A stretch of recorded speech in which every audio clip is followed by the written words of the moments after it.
네, 앞으로 우리 인공지능이란 과목 함께 배워보는 시간 갖도록 할 텐데요. 인공지능, 영어로는 Artificial Intelligence라고 합니다. 자, 우리 함께 인공지능이 무엇인지 알아보는 시간 갖도록 하겠습니다. 자, 먼저 첫 번째로는 인공지능 소개입니다. 우리 인공지능 인트로덕션으로 인공지능이 무엇인지 가볍게 한번 살펴보도록 하겠습니다. 자, 첫 번째로는 인공지능이란, 여러분 인공지능이라는 단어 많이 들어보셨죠? 인공지능이라는 단어 살면서 한 번쯤은 들어보셨을 겁니다. 그만큼 지금 현재 인공지능이 굉장히 이슈가 되고 있는 그러한 단어인데, 자, 인공지능이 무엇일까요? 자, 인공지능이란 무엇인가? 여러분들 인공과 지능, 바로 지능을 인공적으로 만들었다. 그래서 인공지능이다. 이렇게 의미를 알 수 있겠는데요. 그런데 뭔가 복잡해 보이죠? 아니, 어떻게 지능을 인공적으로 만들지? 이게 뭔가 복잡하게 느껴질 수 있는데 사실은 우리가 이 인공지능 단순하게 생각해 볼 필요가 있습니다. 한번 우리가 단순하게 바라보도록 할까요? 자, 인공지능을 우리가 아주 단순하게 이렇게 이해할 수 있는데요. 바로 입력이 주어지면 출력을 내보낸다. 자, 입력과 출력. 네, 이렇게 단순하게 보자면 이렇게 두 가지로 요약을 할 수 있습니다. 바로 이 인공지능은 어떠한 입력이 주어졌을 때 그 입력에 따라서 특정 출력을 내보내는 형태로 이해를 하시면 되겠습니다. 자, 예를 들어서 우리 이렇게 강아지 그리고 고양이, 강아지와 고양이 이런 사물을 보고 이거는 강아지야, 이거는 고양이야 라고 인식하는 바로 인공지능. 그게 바로 입력이 주어졌을 때 그게 무엇인지를 알아맞추는, 출력을 내보내는 그런 역할을 하는 겁니다. 마찬가지로 강아지니까 dog, 그 다음에 고양이니까 cat, 이렇게 맞춰야 되는 거죠. 자, 그 다음으로 입력이 주어지면 출력을 내보낸다. 사실 어디서 많이 본 것 같지 않으세요? 입력이 주어지면 출력을 내보낸다. 우리 모두 사실은 배웠던 그런 내용입니다. 바로 함수입니다. 네, 여러분들 그 수학 시간에 이 함수 한 번쯤은 접해봤던 그러한 내용인데요. 바로 이 함수가 y equal fx, 이 함수가 바로 인공지능의 가장 단순한 모습이라고 볼 수 있겠습니다. 자, 인공지능 사실 별거 아니죠. 우리가 작게 보면 뭐 그냥 입력 주어지면 출력을 내보내는 그냥 함수와 같은 그런 거네 라고 이해할 수 있겠습니다.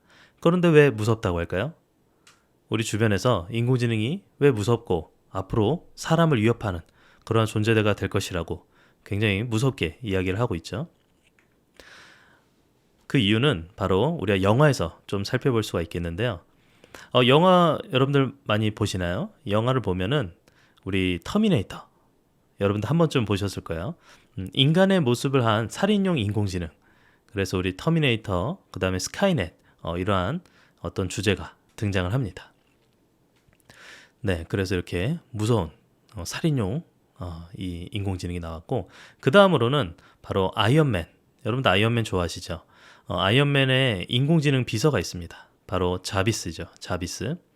이 자비스는 아이언맨이 수트를 개발할 때도 뭔가 도움을 주고 조력의 역할을 하는 그런 인공지능 비서가 있었죠.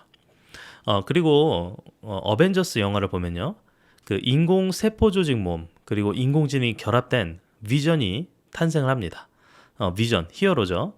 비전은 사실은 그 자비스의 어떤 인공지능 그리고 인공 세포 조직 몸, 이게 결합해서 이렇게 히어로로 탄생을 시켰죠. 네, 그 밖에도 또 다양한 영화들이 있는데 엑스마키나라는 영화가 있습니다. 엑스마키나, 바로 성격과 인격을 가진 인공지능이다. 여러분, 근데 이게 왜 무서울까요? 성격과 인격은 당연히 사람만 갖게 되어 있었습니다. 그런데 이 성격과 인격을 인공지능이 갖게 한다. 그것만으로도 굉장히 두려운 존재가 되었던 것이죠. 자, 그 다음에는 트랜센던스. 제가 좋아하는 그 조니 뎁 배우가 이렇게 등장을 하는데요. 인간의 모든 지성을 합친 것을 뛰어넘는 초월적 존재, 이게 바로 두려운 존재의 이 이유가 되겠죠. 아니, 인간이 지성을 가지고 있잖아요. 근데 인간의 모든 지성을 합친 것보다 그것을 뛰어넘는 존재가 등장한 거죠. 이거 굉장히 두려운 존재로 우리가 생각할 수 있겠습니다.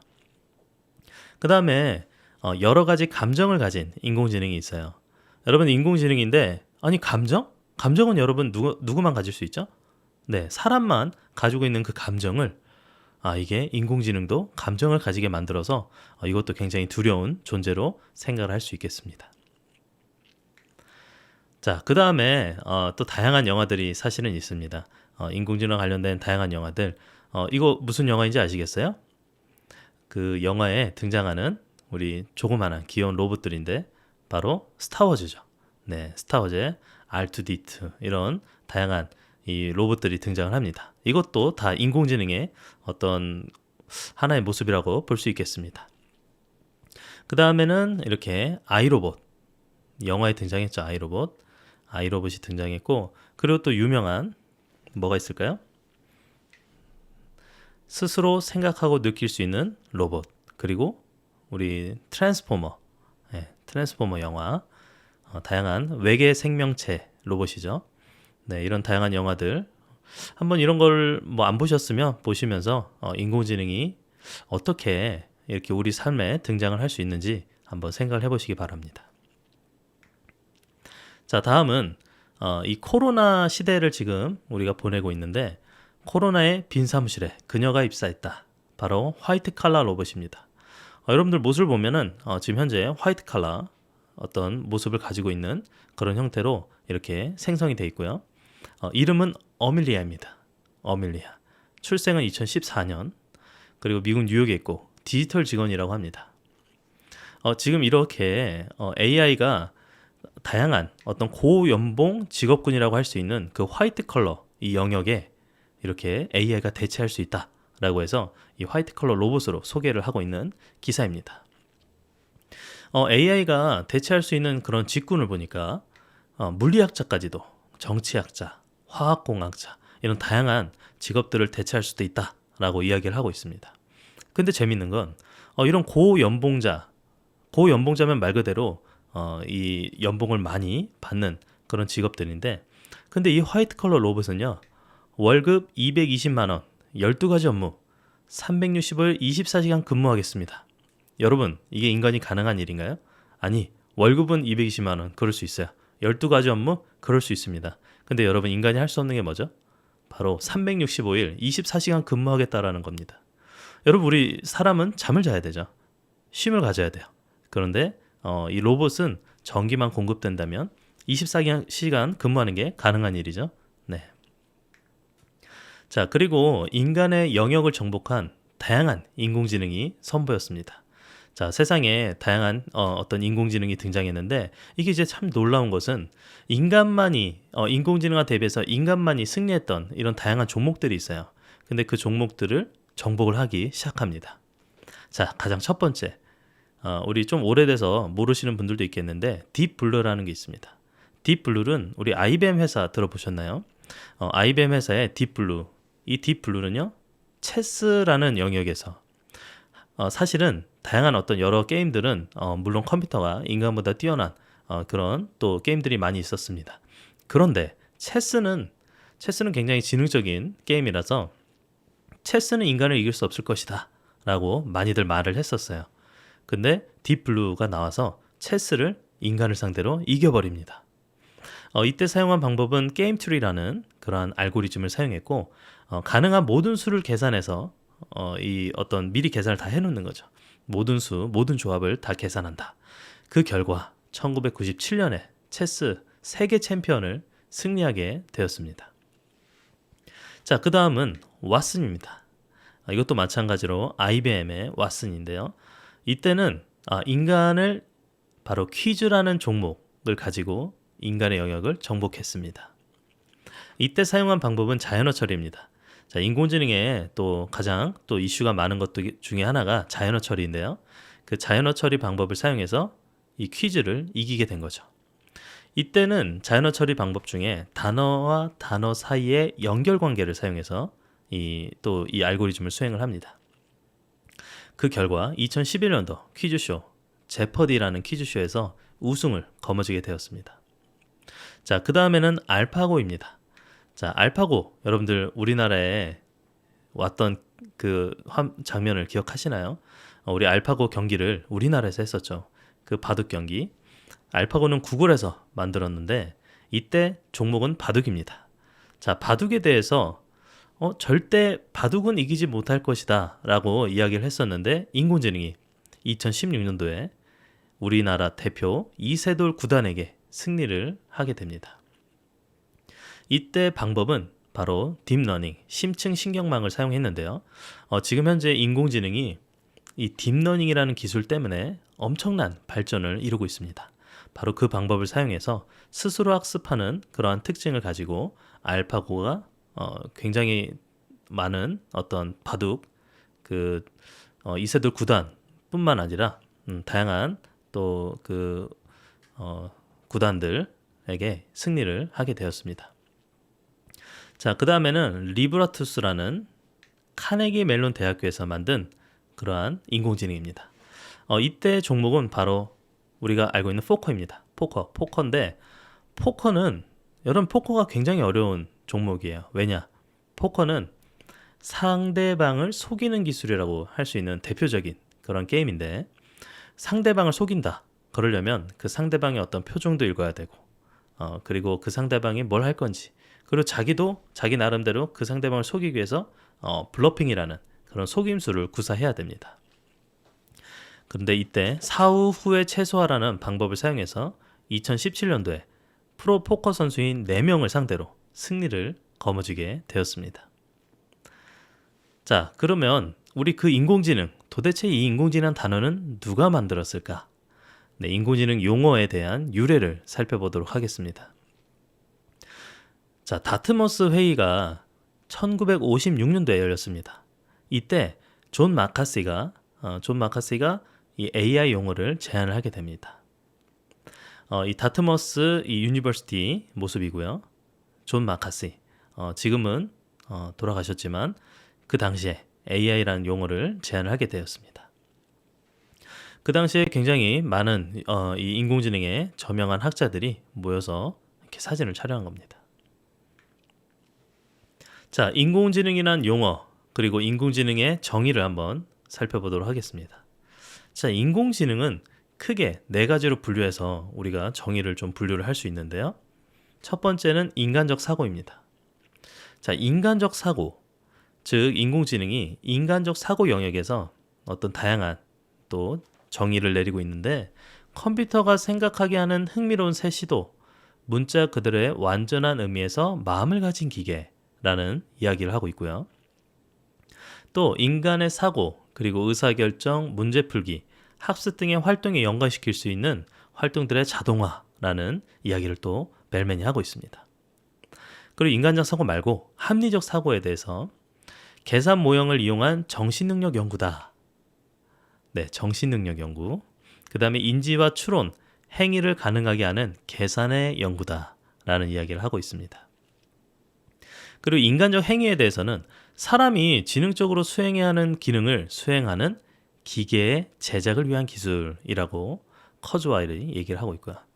그 다음에 현재로서는 사람이 더 잘하는 것들을 컴퓨터가 하게 만드는 방법에 대한 연구다라고 이야기를 하고 있습니다. 행위의 관점이죠. 그 다음에 합리적 행위의 관점입니다. 계산지능은 지능적 에이전트의 설계에 관한 연구이다. 네, 지능적 에이전트란 용어가 나오고 그 다음에 인공지능은 인공물의 지능적 행동에 관련된 것이다 라고 해서 합리적 행위에 대한 정의를 내리고 있습니다. 자, 이렇게 우리가 각 분류별로 2가지 정의씩을 이렇게 묶어봤는데요. 그럼 정리해보자면 인간적 사고, 합리적 사고, 그 다음에 인간적 행위, 합리적 행위입니다. 자, 인간적과 합리적, 그리고 사고와 행위 이렇게 결합되는 정의를 분류를 할 수 있겠죠. 자, 인간적 사고입니다. 자, 인간적 사고는 인지 모형화 접근 방식으로 인간적 사고를 위해서는 사람이 어떤 식으로 생각하는지 알아내야겠죠. 아니, 인공지능이 인간적 사고를 하고 싶어요. 그러면 도대체 인간은 어떤 식으로 생각하는지를 우리가 먼저 알아야 됩니다. 그러면 인간이 어떤 식으로 생각을 할까? 라는 조사가 필요했었는데 이때 조사 방법으로 첫 번째는 내성법입니다.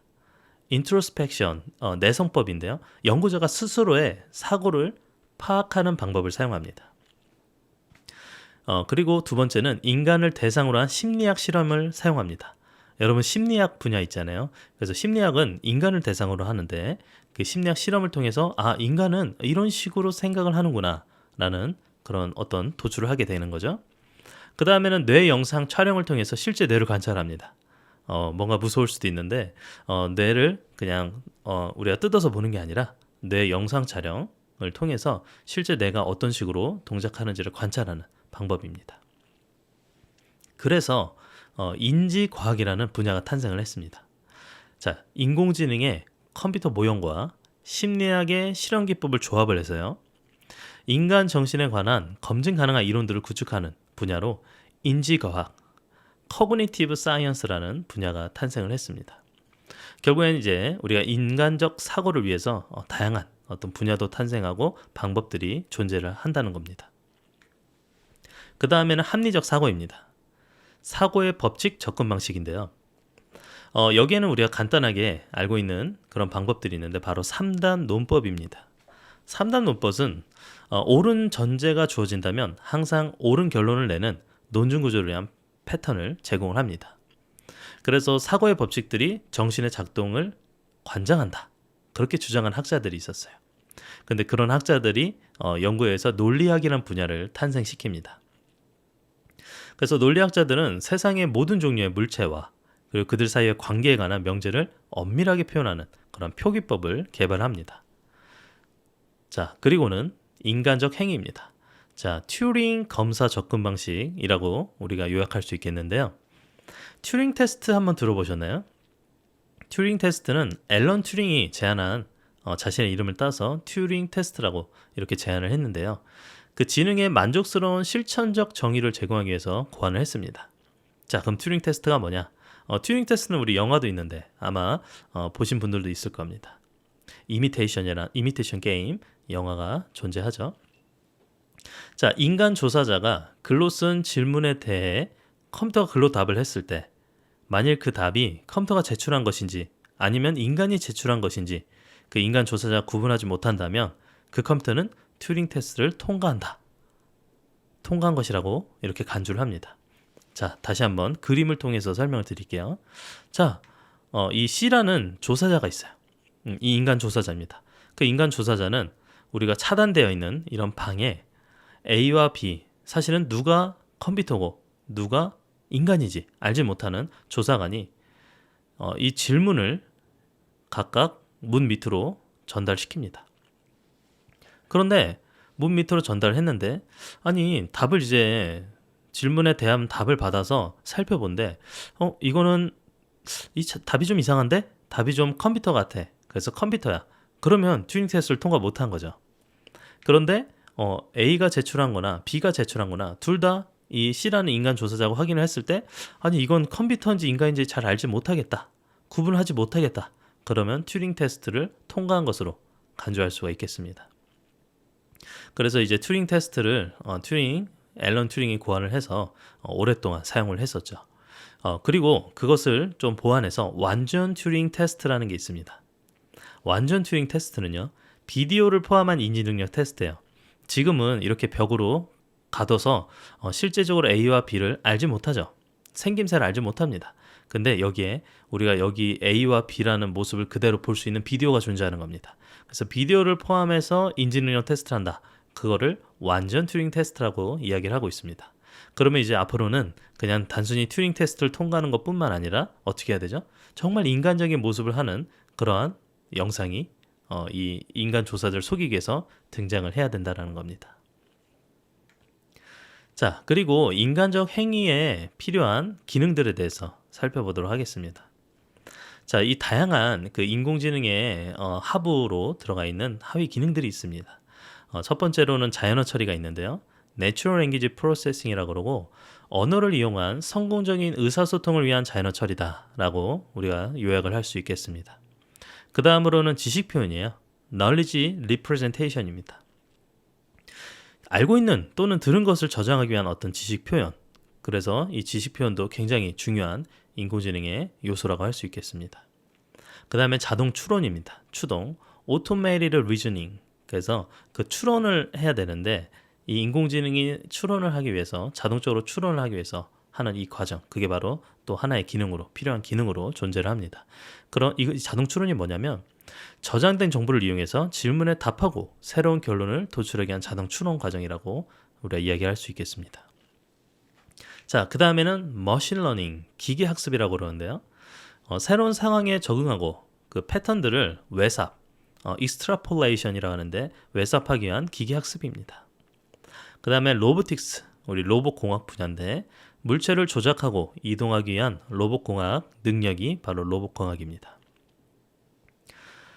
자, 그 다음에 컴퓨터 비전입니다. 컴퓨터 비전은 물체를 인식하기 위한 컴퓨터의 비전입니다. 자, 비전은 우리 그 눈이 바라보는 그 비전 있잖아요. 근데 사람은 눈이 있으니까 자연스럽게 어떤 물체를 인식하거나 하는 게 가능한데 컴퓨터는요?